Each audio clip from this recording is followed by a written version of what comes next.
లండన్‌లో తెలంగాణకు చెందిన యువకుడు అనుమానాస్పద స్థితిలో మృతి చెందాడు. ఆయన వివరాలు వచ్చినాయి. కామారెడ్డి జిల్లా రాజంపేట మండలం తలమట్ల గ్రామానికి చెందినటువంటి సావుసాని శ్రీనాథ్ రెడ్డి 25 సంవత్సరాలు అనుమానాస్పద స్థితిలో మృతి చెందారు. తలమట్లకు చెందినటువంటి మధుసూదన్ రెడ్డి మధ్యుల దంపతుల కుమారుడు శ్రీనాథ్ లండన్‌లోని లీసెస్టర్ యూనివర్సిటీలో ఎంఎస్ సెకండ్ ఇయర్ చదువుతున్నాడు.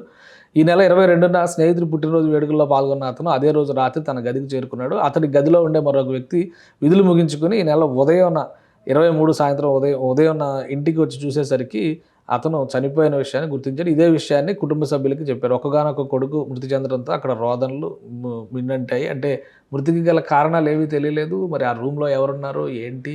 స్నేహితుడు అప్పుడే వచ్చాడా? లేదా స్నేహితుడి మీద కూడా ఫస్ట్ అనుమానాలు అక్కడే ఉంటాయి. సమాచారం ఇచ్చింది అతనే. దీనిపైన ఎంక్వైరీ ఏదైనా కానీ దూర ప్రాంతాల్లో ఉంటున్నటువంటి పిల్లలు ప్రధానంగా ఇలా ఒంటరిగా ఉండేటువంటి సమయంలో అనుమానాస్పద మృతులు జరగడం అనేది ఈ మధ్య కాలంలో చాలా తరచుగా జరుగుతుంది. ఇది ఒక బాధాకరమైనటువంటి సందర్భం.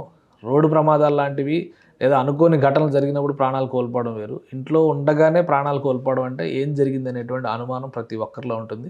సో, ఆ తల్లిదండ్రుల రోదనలకైతే నియంత్రణ లేదు.